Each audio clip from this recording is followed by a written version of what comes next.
रही है। आज बुधवार है, सन 1963 जनवरी की 30 तारीख है। प्रातः क्लास में बाप दादा की मुरली सुनते हैं।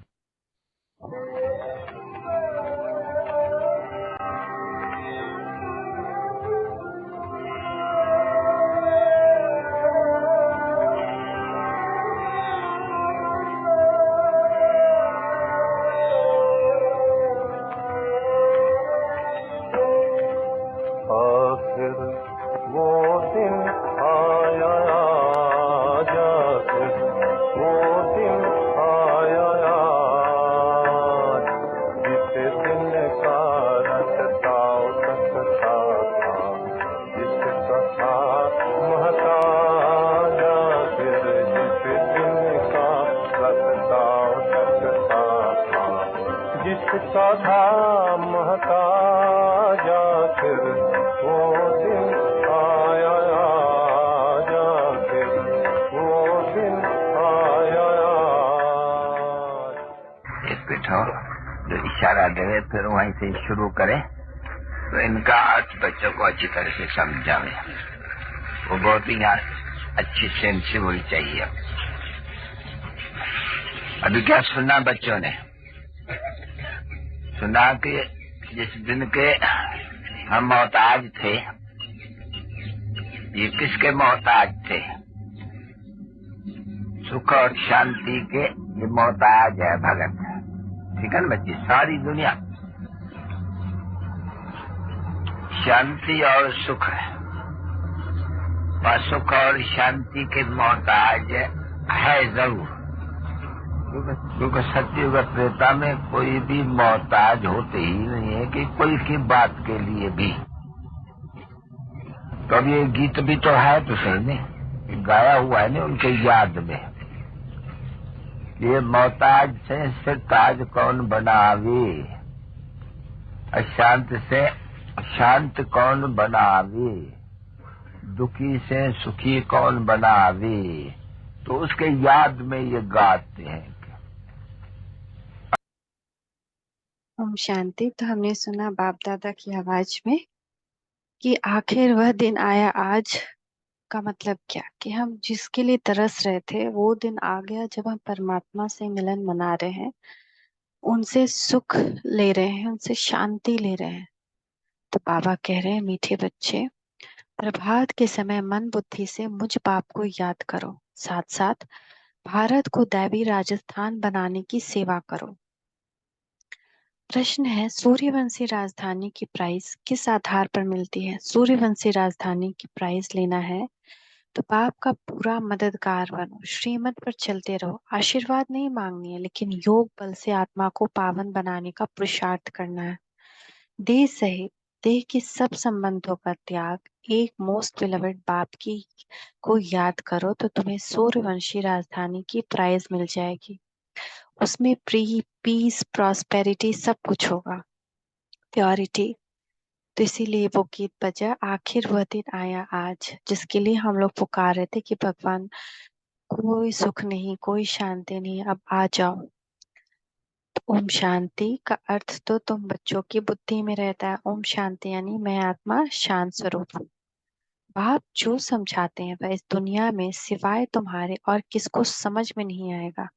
वैसे समझेंगे जैसे कोई मेडिकल कॉलेज में नया जाकर बैठे तो कुछ समझ ना सके, कोई मेडिकल लाइन का नहीं है और वो मेडिकल कॉलेज में जाकर बैठ जाए तो क्या समझेगा। ऐसे कोई सत्संग होता नहीं जहाँ मनुष्य जाए और कुछ ना समझे। दुनिया का और जो भी सत्संग है वहां पे कोई भी जा सकता है, लेकिन यहाँ पे कोई भी आकर नहीं बैठ सकता, कुछ उसको समझ में ही नहीं आएगा। वहां तो है ही शास्त्र आदि सुनाने के बाद। बाकी दुनिया में जितने सत्संग होते हैं उसमें यही सब सुनाया जाता है, कहानी, किस्सा। यह है बड़े से बड़ी कॉलेज, ये दुनिया का सबसे बड़ा कॉलेज है, गॉडली यूनिवर्सिटी।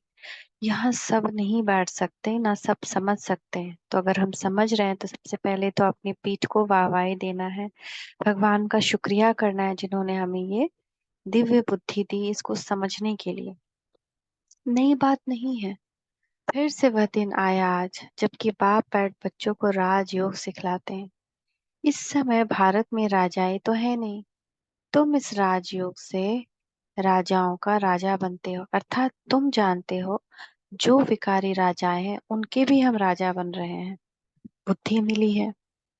जो कोई कर्म करते हैं वो बुद्धि में रहता है ना। तुम वॉरियर्स हो, जानते हो हम आत्माएं अब बाप के साथ योग रखने से भारत को पवित्र बनाते हैं और चक्र के आदि मध्य अंत की नॉलेज धारण कर हम चक्रवर्ती राजा बन रहे हैं। यह बुद्धि में रहना चाहिए कि हम युद्ध के मैदान में हर टाइम हर क्षण अपने ही घर वालों से, जिसको हम अपना कहते हैं, जिसके साथ हमारा मोह है, हमारा बुद्धि योग जुड़ा हुआ रहता है, उनसे ही हमें बार बार युद्ध की परिस्थिति मिलती है। कभी कुछ कभी कुछ कभी कुछ।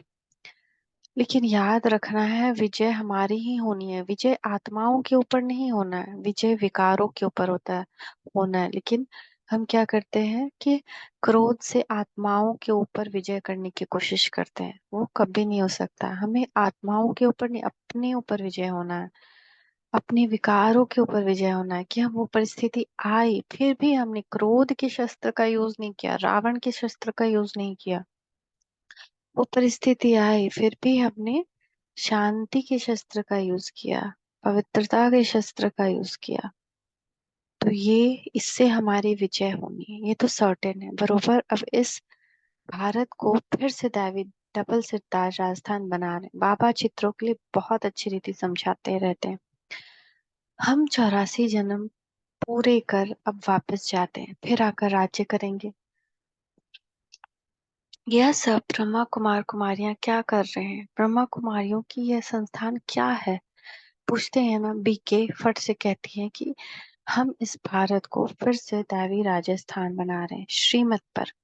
मनुष्य श्री का अर्थ भी नहीं जानते। अब श्रीमत कह दिया जाए किसी बाहर वाले को तो वो क्या समझेंगे? श्रीमत क्या है? श्री का अर्थ ही नहीं पता। श्री तो वो दुनिया में सबके साथ लगाते हैं।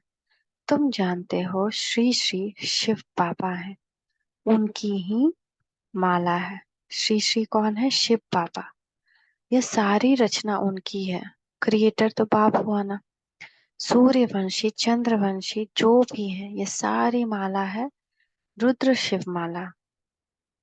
सब अपनी रचना को जानते हैं परंतु उनके ऑक्यूपेशन को नहीं जानते। वह कब कैसे आकर पुरानी दुनिया को नया बनाते हैं ये किसकी बुद्धि में भी नहीं है। वह तो समझते हैं कलयुग अभी बहुत वर्ष चलना है। अभी तुम जानते हो हम दैवी राजस्थान स्थापन करने के निमित्त बने हुए हैं। बरोबर दैवी राजस्थान होगा फिर क्षत्रिय राजस्थान होगा। पहले सूर्यवंशी कुल फिर क्षत्रिय कुल का राज्य होगा। तुमको चक्रवर्ती राजा रानी बनना है तो बुद्धि में चक्र फिरना चाहिए ना। तुम किसको भी इन चित्र पर बहुत अच्छी रीति समझा सकते हो। यह लक्ष्मी नारायण सूर्यवंशी कुल और यह राम सीता है क्षत्रिय कुल। फिर वैश्य कुल शूद्रवंशी पतित कुल बन जाते हैं। पूज्य फिर पुजारी बनते हैं। सिंगल ताज वाले राजाओं का चित्र भी बनाना चाहिए। यह एग्जीबिशन वेरी वंडरफुल हो जाएगी। तुम जानते हो ड्रामा अनुसार सर्विस अर्थ यह एग्जीबिशन बहुत जरूरी है। तब तो बच्चों की बुद्धि में बैठेगा नई दुनिया कैसे स्थापन हो रही है, वो चित्रों द्वारा समझाया जाता है। बच्चों की बुद्धि में खुशी का पारा चढ़ना चाहिए। यह तो समझाया है सतयुग में आत्मा का ज्ञान है सो भी बहुत बूढ़े होते हैं तब अनायास ख्याल आता है कि पुराना शरीर छोड़ फिर नया शरीर लेना। ये ख्यालात पिछाड़ी के टाइम में आता है। बाकी सारा टाइम खुशी मौज में रहते हैं। पहले ये ज्ञान नहीं रहता है। बच्चों को समझाया है यह परम पिता परमात्मा का नाम रूप देश काल कोई भी नहीं जानते। जब तक कि बाप आकर अपना परिचय दें, और परिचय भी बहुत गंभीर है। उनका रूप तो पहले लिंग ही कहना पड़ता है। रुद्र यज्ञ रचते हैं तो मिट्टी के लिंग बनाते हैं जिनकी पूजा होती आई है। बाप ने पहले ये नहीं बताया कि बिंदी रूप है। बिंदी रूप कहते हैं तो तुम समझ नहीं सकते। जो बात जब समझानी है तब समझाते हैं, ऐसे नहीं कहेंगे पहले क्यों नहीं बताया। जो आज समझाते हो नहीं। ड्रामा में नूंद ही ऐसी है। इस एग्जीबिशन में से बहुत सर्विस की वृद्धि होती है।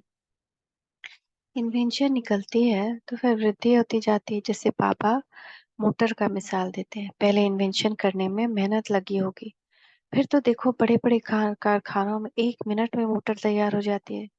कितनी साइंस निकली है। तो तुम जानते हो कितना बड़ा भारत है, कितनी बड़ी दुनिया है, फिर कितनी छोटी हो जाएगी। यह बुद्धि में अच्छी रीति बैठाना, जो सर्विसेबल बच्चे हैं उन्हीं की बुद्धि में रहेगा, बाकी तो खान पान झुरमुई झुगमुई में ही टाइम वेस्ट होता है। ये तुम जानते हो भारत में फिर से दैवीय राजस्थान स्थापन हो रहा है। वास्तव में किंगडम अक्षर भी रॉन्ग है। भारत दैवीय राजस्थान बन रहा है, इस समय आसुरी राजस्थान है, रावण का राज्य है। हर एक में 5 विकार प्रवेश है, कितनी करोड़ आत्माएं, सब एक्टर्स हैं, अपने अपने समय पर आकर फिर चले जाते हैं। फिर हर एक को अपना पार्ट रिपीट करना होता है, सेकंड बाय सेकंड ड्रामा हूबहू रिपीट होता है। जो कल पहले पार्ट बजाया था वही अब बजता है। इतनी सब बुद्धि बुद्धि में रखना है। धंधादौरी में रहने से तो फिर मुश्किल हो जाता है, परंतु बाप कहते हैं प्रभात का तो गायन है, गाते हैं राम सिमर प्रभात मोरे मन। बाप कहते हैं अभी और कुछ नहीं सिमरो, प्रभात के समय मुझे याद करो। बाप अभी सम्मुख कहते हैं भक्ति मार्ग में, फिर उसका गायन चलता है। अभी जो बाबा कह रहे हैं वही फिर बाद में द्वापर से भक्ति मार्ग में फिर उसी का गायन होता है। सत्युग त्रेता में तो गायन होता नहीं। बाप समझाते हैं हे आत्मा, अपने मन बुद्धि से प्रभात के समय मुझ बाप को याद करो। भक्त लोग अक्सर करके रात को जागते हैं, कुछ न कुछ याद करते हैं। यहाँ की रस्म रिवाज फिर भक्ति मार्ग में चली आई है। तुम बच्चों को समझाते हैं कि भिन्न भिन्न युक्तियां मिलती रहती हैं। भारत इस समय पहले दैवीय राजस्थान था, फिर क्षत्रिय राजस्थान हुआ, फिर वैश्य राजस्थान बना। दिन प्रतिदिन तमो प्रधान बनते जाते हैं, गिरना जरूर है। मुख्य है ये चक्र, चक्र को जानने से तुम चक्रवर्ती राजा बनते हो। अभी तुम कलयुग में बैठे हो, सामने सतयुग है। यह चक्र कैसे फिरता है इसका तुमको ज्ञान है। जानते हो कल हम सतयुगी राजधानी में होंगे। कितना सहज है। ऊपर में त्रिमूर्ति शिव है, चक्र भी है, लक्ष्मी नारायण भी इसमें आ जाते हैं। यह चित्र सामने रखा हुआ है तो कोई भी सहज रीति समझा सकते हो। भारत दैवी राजस्थान था, अभी नहीं है। सिंगल ताज वाले भी नहीं है। तो जो भी चित्र टंगा हुआ है ना, उसको कभी जाकर देखना चाहिए कि उसमें क्या है, क्या उसमें बना हुआ क्या का चित्र है। चित्रों पर ही तुम बच्चों को समझाना है। जब हम समझेंगे हम चित्रों पर समझा सकते हैं, किसी को भी समझा सकते हैं। यह चित्र बहुत वैल्यूएबल है, कितनी वंडरफुल चीज है, तो वंडरफुल रीति समझाना भी पड़े। यह झाड़ और त्रिमूर्ति का चित्र भी सबको अपने अपने घर में रखना पड़े। कोई भी मित्र संबंधी आए तो इन चित्रों पर ही समझाना चाहिए। वो वर्ल्ड की हिस्ट्री ज्योग्राफी है, हर एक बच्चे के पास ये चित्र जरूर होना चाहिए। साथ में अच्छे अच्छे गीत भी हो। आखिर वह दिन आया आज, बरोबर बाबा आया हुआ है। हमको राजयोग सिखलाते हैं। चित्र तो कोई भी मांगे मिल सकते हैं, गरीबों को फ्री मिल सकते हैं, परंतु समझाने की भी ताकत चाहिए। यह है अविनाशी ज्ञान रत्नों का खजाना। तुम दानी हो, तुम्हारे जैसा अविनाशी ज्ञान रत्नों का दान कोई कर नहीं सकता। ऐसा दान कोई होता नहीं, तो दान करना चाहिए। जो आए उनको समझाना चाहिए, फिर एक दो को देख बहुत आएंगे। यह चित्र मोस्ट वैल्यूएबल चीज है, अमूल्य है। तो किसी को भी चाय पर इनवाइट कर सकते हैं और फिर धीरे धीरे एक दो चित्र समझा सकते हैं और फिर सर्विस स्टार्ट कर सकते हैं। ये सर्विस का बहुत बहुत प्रत्यक्ष फल, तुरंत फल और फ्यूचर फल दोनों है इससे जुड़ा हुआ। तो जरूर ऐसा ट्राई करें कि चाय पर पहले के अपने दोस्त मित्रों को इनवाइट करें जो आपस में ग्रुप में मिलते थे, या अगल बगल के जो लोग हैं, और फिर उनको चित्र पर समझाएं। जैसे तुम भी अमूल्य कहलाते हो, तुम कौड़ी से हीरा जैसा बनते हो। यह चित्र विलायत में ले जाकर कोई समझाए तो कमाल हो जाए।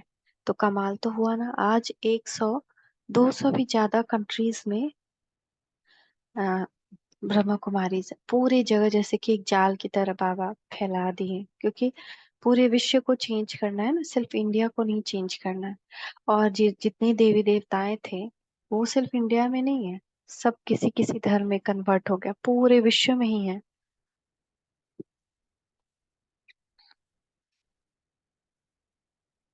इतना समय यह सन्यासी लोग कहते आए हैं कि हम भारत का योग सिखलाते हैं। हर एक अपने धर्म की महिमा करते हैं। बौद्ध धर्म वाले कितने को बौद्धि बना देते हैं, परंतु उससे फायदा कुछ भी नहीं। तुम तो यहाँ मनुष्य को बंदर से मंदिर लायक बनाते हो। भारत में ही संपूर्ण निर्विकारी थे। भारत गोरा था, अभी भारत काला है। कितने मनुष्य हैं, सत्युग में तो थोड़े होंगे ना। संगम पर ही बाप आकर स्थापना करते हैं, राजयोग सिखलाते हैं। उन बच्चों को ही सिखलाते हैं जिन्होंने कल पहले भी सीखा था। स्थापना तो होनी है। बच्चे रावण से हार खाते हैं, फिर रावण पर जीत पाते हैं। कितना सहज है। अभी हम रावण से हार रहे हैं बार बार। कभी क्रोध, कभी लोभ, कभी कुछ मोह, कभी कुछ ना कुछ आकर हमको हरा रहा है। लेकिन हमको जीतना है। हम जीते थे, ये विश्वास रखना है, हारना नहीं है। दिल से हतोत्साह नहीं होना है। कोई भी परिस्थिति आए, कंट्रोल नहीं कर पाए, फिर से करना है। इसके संदर्भ में एक चीज दिखाते हैं। एक सेकेंड। हिम्मत मत हारो, फिर पुरुषार्थ करो। कई बार ऐसा भी होता है कि मनुष्य किसी विचार को जीतने या संस्कार को मिटाने का पुरुषार्थ करता है, परंतु सफल नहीं होता। तब निराश और उदास होने के बाद उसमें आलस्य और अलबेलापन आ जाता है, परंतु ऐसा होना नहीं चाहिए। इस विषय में राजा रॉबर्ट ब्रूस की कहानी प्रसिद्ध है, जिसने मकड़ी के को कई बार गिरने के बाद भी चढ़ने का पुरुषार्थ करते देखा। अब शिव बाबा कहते हैं कि आप भी हिम्मत मत हारो। हाथ में ज्ञान की तलवार और ड्रामा की ढाल लेकर फिर पुरुषार्थ करो, तो अवश्य ही माया पर आपकी विजय होगी। अब जबकि हम शिव बाबा के बने हैं, तो सफलता हमारा जन्म सिद्ध अधिकार है। और इसमें भी अपने मन से बचकर रहना है, क्योंकि हमारा मन कई कई चीज विचार को पैदा करता है, संकल्प विकल्प पैदा करता है, जो हमारा उमंग उत्साह को हटा देता है। बहुत बहुत तूफान आएगा, उस वक्त मन का मालिक बनने का पुरुषार्थ करना है। मैं मन का मालिक हूँ। मंत्री, मन मेरा मंत्री है, उसको जैसा कहूँ जिधर सोचो उधर सोचना है। मुरली पढ़ना शुरू कर दे, बुक उठा ले अव्यक्त मुरली की, लेकिन कभी भी व्यर्थ के विचार में अपने मन को जाने ना दे। एक बार गया तो वहां से निकलना बहुत मुश्किल है, बड़ा गहरा कुआं है व्यर्थ। तो बाबा ने समझाया कि हमको किसी को भी कहना नहीं है कि भक्ति नहीं करो। नहीं, बाप का परिचय दे समझाना है, तब तीर लगेगा। हम डायरेक्ट किसी को नहीं कह सकते कि भक्ति मत करो, लेकिन पहले उनको भगवान का परिचय देना है। जब उनको भगवान का परिचय होगा, तब तीर लगेगा। तुम जानते हो भगवान महाभारत लड़ाई क्यों कहा जाता है? क्योंकि यह बड़ा भारी यज्ञ है। इस यज्ञ से ही यह लड़ाई प्रज्वलित हुई है। यह पुरानी दुनिया खत्म होनी है। यह बातें तुम्हारी बुद्धि में है। मनुष्य को पीस प्राइज मिलती रहती है पूरी दुनिया में। नोबेल पीस प्राइज, तो ये पीस प्राइज, तो वो पीस प्राइज, परंतु पीस तो होती नहीं। कितनी पीस प्राइज मिलती है, लेकिन दुनिया में पीस आया क्या? नहीं। वास्तव में पीस स्थापन करने वाला एक ही बाप है, लेकिन उनको कोई प्राइज के लिए कहता ही नहीं। उनको कोई पहचानता ही नहीं कि हाँ, जो पीस सच वाला स्थापन करने वाला है, उनको हम प्राइज के लिए नामांकित करें। ये उनको थोड़ी चाहिए, तो भगवान है। उनके साथ तुम मददगार हो, प्राइज भी तुमको मिलनी है। बाप को थोड़ी प्राइज मिलती है, तो अभी मिल रही है ना। आ, अभी और कौन सा एक तो पीस प्राइज मिला है किसको? सूरज भाई जी को एक पीस प्राइज मिला है। तो बाप को थोड़ी प्राइज मिलती है, बाप तो है देने वाला। तुमको नंबर वार पुरुषार्थ अनुसार प्राइज मिलती है। बेशुमार बच्चे होंगे। तुम अभी प्योरिटी, पीस, प्रॉस्पेरिटी स्थापन कर रहे हो। कितनी भारी प्राइज है, जानते हो? जितना जो मेहनत करेंगे, उनको सूर्यवंशी राजधानी की प्राइज मिलेगी। बाप है श्रीमत देने वाला, ऐसे नहीं। पापा आशीर्वाद करो। स्टूडेंट को राय दी जाती है कि बाप को याद करो तो तुम्हारे विकर्म विनाश होंगे। योग बल से ही तुम्हारी आत्मा पवित्र बनेगी। तुम सब सीताएं हो, आग से पार होती हो। अभी हम विकर्मों की आग, विकारों की आग में झुलस रहे हैं। इससे जो निकलेंगी वही सच्ची सीताएं हैं, जिसकी पवित्रता पूरी दुनिया के सामने सिद्ध हो जाएगी कि ये पवित्र आत्मा है थी, जिसपे हमने लांछन लगाया। तो पूरी दुनिया हम पे लांछन लगाती है, माताओं पे लांछन लगाती है कि ये तो इस घर को बर्बाद करने वाली है, ये तो ऐसे करने वाली है, इन्होंने तो ऐसे कर दिया, ये तो ऐसी है। कोई बोलते हैं, कोई सोचते हैं, लेकिन इसी अग्नि से हमको पार होना है। ये अग्नि परीक्षा है। या तो योग बल से पार होना है या आग में जलना पड़ेगा। देह सहित सब संबंधों को त्याग एक मोस्ट बिलवेड बाप की याद करना है। हमको पवित्रता की अग्नि में, योग अग्नि में खुद को निरंतर जलाना है। याद कि ये योग अग्नि बुझ न जाए किसी एक पल भी नहीं। हर पल मेरा बाबा, प्यारा बाबा, मीठा बाबा।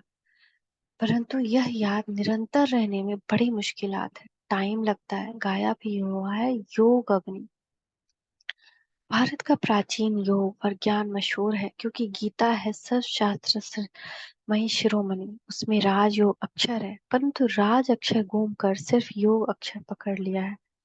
बाप बिगर कोई कह न सके कि इस राजयोग में मैं तुमको राजाओं का राजा बनाऊंगा। अभी तुम शिव बाबा के सम्मुख बैठे हो, जानते हो हम सब आत्माएं वहां परम धाम में निवास करने वाली हैं, फिर शरीर धारण कर पाठ बजाती हैं। पुनर्जन्म शिव बाबा तो नहीं लेते, ब्रह्मा विष्णु शंकर को भी पुनर्जन्म नहीं लेना। बाप कहते हैं मैं आता ही हूँ पतित से पावन बनाने, इसीलिए सब याद करते हैं पतित पावन आओ। यह एक्यूरेट अक्षर है। बाप कहते हैं हम तुमको पावन से देवी देवता बना रहे हैं, इतनी नशा भी चढ़ना चाहिए। बाबा इनमें हमको आकर शिक्षा दे रहे हैं। इस फलों के बगीचे का बागवान बाबा है।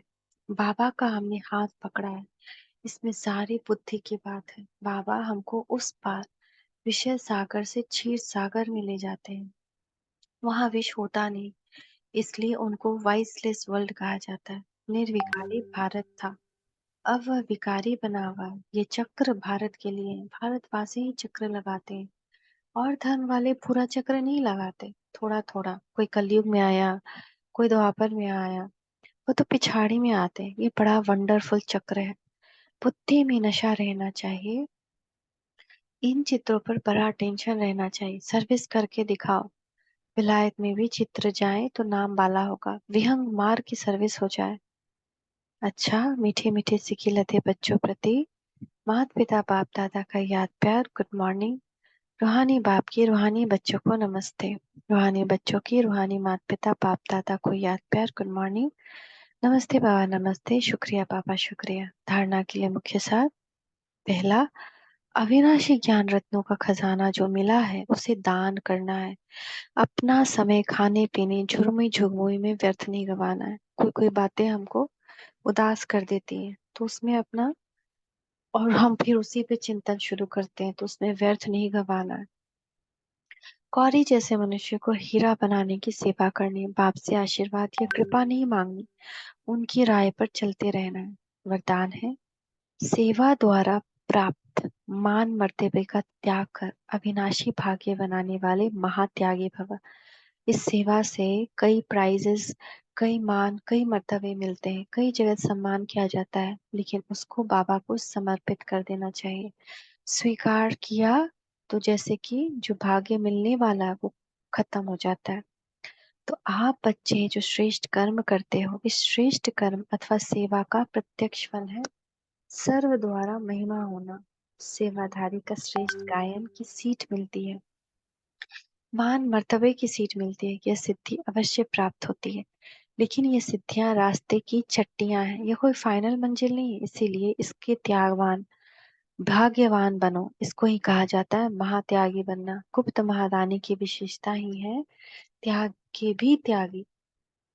तो स्लोगन है, फरिश्ता बनना है तो साक्षी हो, हर आत्मा का पाठ देखो और साकाश दो। फरिश्ता बनना है तो साक्षी हो, हर आत्मा का पाठ देखो और साकाश दो। देखते हुए भी ना देखना, और कुछ गलत हो रहा है तो साकाश देना। यही हमारा कर्तव्य होना चाहिए, बिल्कुल जी जान लुटाकर। ऐसा नहीं कि हम जाकर उलझ जाएं, ये क्या कर रहे हैं, ये क्या हो रहा है, ये क्यों कर रहे हैं। दूर से ही देखना है, साक्षी हो देखना। जैसे मूवी देखते हैं हम, टीवी पे जब मूवी आता है तो हम मूवी देखते हैं, लेकिन हीरो से लड़ने थोड़ी लग जाते हैं या विलन से कि तुम क्यों हीरो को मार रहे हो, तुम ये क्यों कर रहे हो। ऐसे ही साक्षी हो, हर आत्मा का पाठ देखो और साकाश दो। ओम शांति, ओम शांति, ओम शांति।